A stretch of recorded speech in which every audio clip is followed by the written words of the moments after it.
There's quite a difference in the stance of the disciples from that first Easter till that time later when they, in the book of Acts, they stand accused in front of the Jewish council for preaching the gospel. What made them change so much?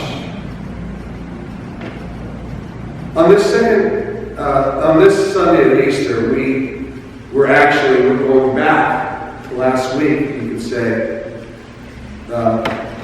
At that point, Mary Magdalene and the other women had visited the empty tomb, went back with a report of it being empty, and this witness of these two angelic, these men who proclaimed that Jesus was not there. Why seek the living among the dead?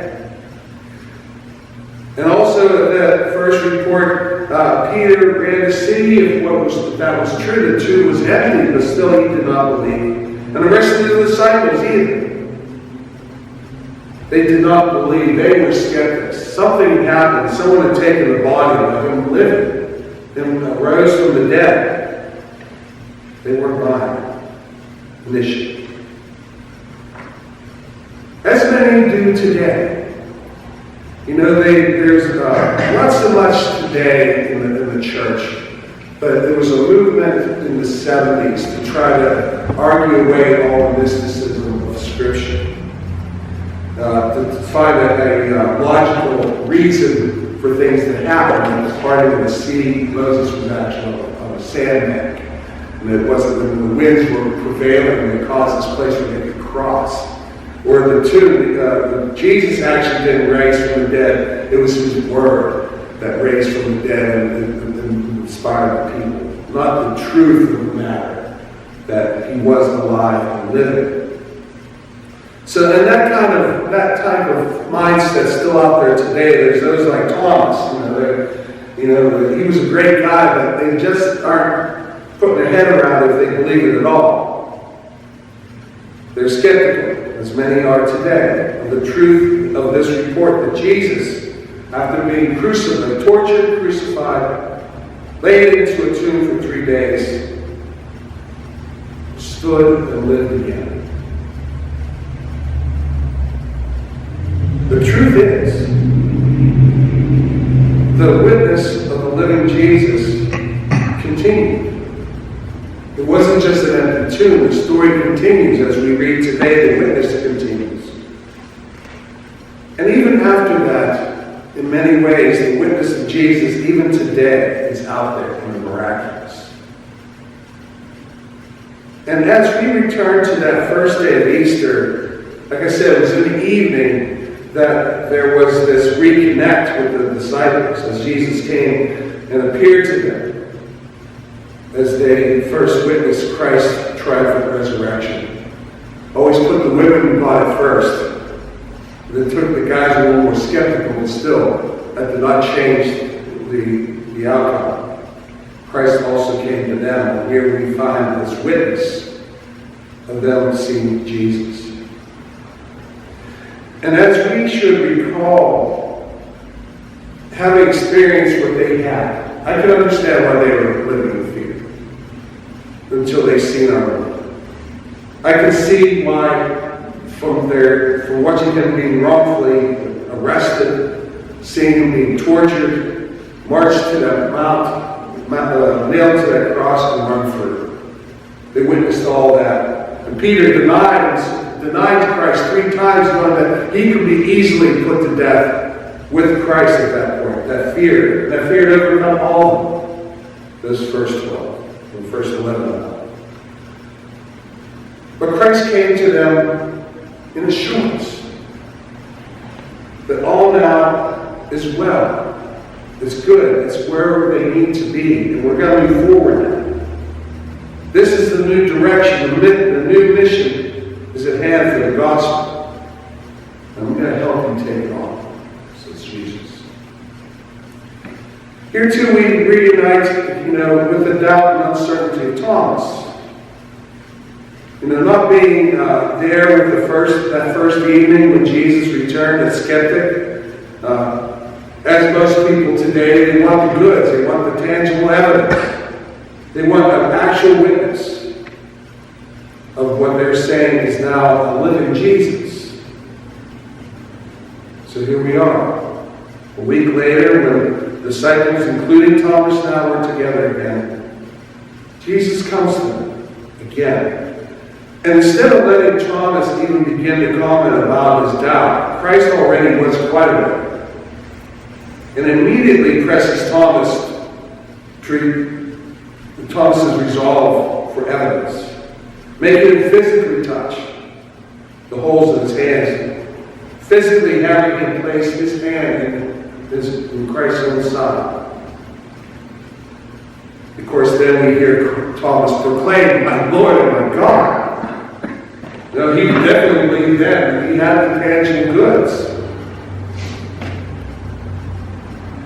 However, the weight of the Scripture does not ride on that so much as what Christ states at the end of this reading. In John 20:29, Jesus says to him, "You have believed because you have seen me. Blessed are those who believe, who have not seen, I should say, and have believed." Now, the thing about faith is knowing that the truth of God is above the realm of tangible proof. It is the Spirit within, truly connecting with God and Jesus himself.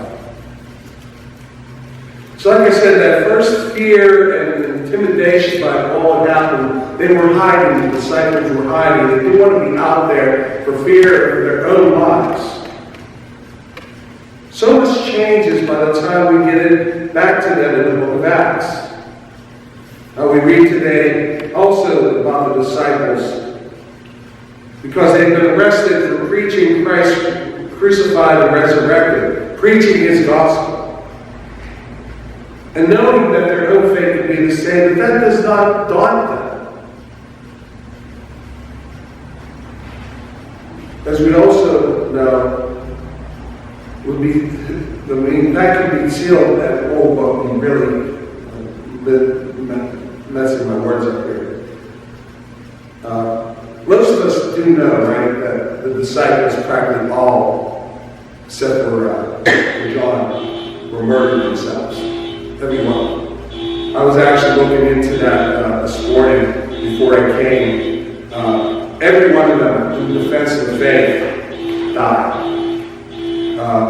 We know about Stephen because before Paul when he was Saul, he was actually out to get rid of the disciples. Stephen was the first who was stoned. James was the second. He was killed by Herod Agrippa. Interesting enough, when he was run through by the sword, the guy who ran him through, because he was so convinced, James was so convincing, became a Christ believer right then of the truth of Jesus. That's after he killed him. And therefore they executed him as well, because after that he proclaimed Christ was true. Peter, Roman executors, they crucified him, but what they do different with him? This is Peter, did not want to be crucified the same as our Lord. He was hung upside down. He had his head towards the ground because he didn't want to be in the same status as Jesus. Andrew was hanged in an olive tree in Petra, in the town of Chia. Thomas was sealed his testimony. He was run through with pine spears, tormented with hot plates, and then burned alive. Philip was tortured and crucified. Matthew, when he professed that Christ, the resurrected Christ, was put to death by beheading and Devar. Nathaniel, or the Bartholomew, willing to recant his proclamation of the risen Christ, was flayed, basically peeled of his skin, crucified. James, the lesser James, there's two of them as we might know, was cast out of the temple, beaten to death with a fuller's club to the head. The Apostle Simon, the Zealot, not Simon Peter, crucified by the governor of Syria. Judas Thaddeus, not Judas Iscariot, because we know that he, upon realizing what he had done, hung himself. Judas was beaten to death with sticks. Matthias, the replacement of Judas, he was later stoned while hanging upon a cross.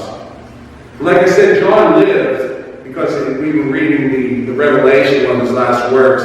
He lived to an old age, but even so, it is said that he was boiled in oil at the Latin Gate of the States. Not killed, but undoubtedly scarred for the rest of his life. Of course, with Paul, he was beheaded by Nero.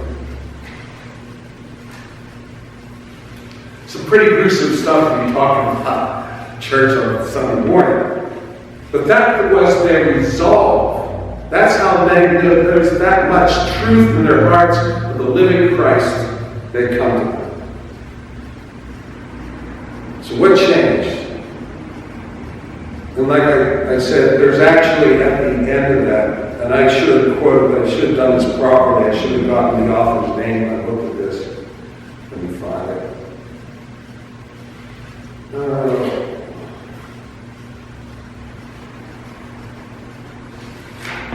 He states that, I believe that the death of the apostles increased the certainty level of the historicity, the history of the resurrection to a level beyond excuse of disbelief. People do not die for their own lives. Half-truths or fabrications. The apostles truly died, proclaiming they had seen Christ dead and resurrected. I gotta agree. I have to agree. Why would anyone go to that point? It is said a person will sacrifice themselves in support of truth and virtue. However, seldom if ever will someone sacrifice themselves for a lie. One of the strongest evidence of the truth of Jesus' resurrection is found in the truth of the actions of the disciples. Now empowered by the evidence, the witness, empowered by the Holy Spirit. And even those later would go on to extremes, even death in the love and devotion of Jesus, and the promotion of his gospel of salvation and redemption from sins. And the evidence is still one of the strongest affirmations of truth that we have today of Jesus. Like I said, even unto this day. The devotion of his believers, even before being socially acceptable, even when not being socially acceptable in certain places when they went to promote the Gospels, even when tortured, put to death, could not break their resolve to proclaim Christ Jesus as Lord. I don't need any more evidence of that. Like I said, no one's going to put themselves out for a lie. The truth of the matter is, Christ lives. Not just within us, in the world, in all this creation. And we too are called to be like these disciples. It sounds scary, but we too should have that resolve to proclaim Christ Jesus to our end of our very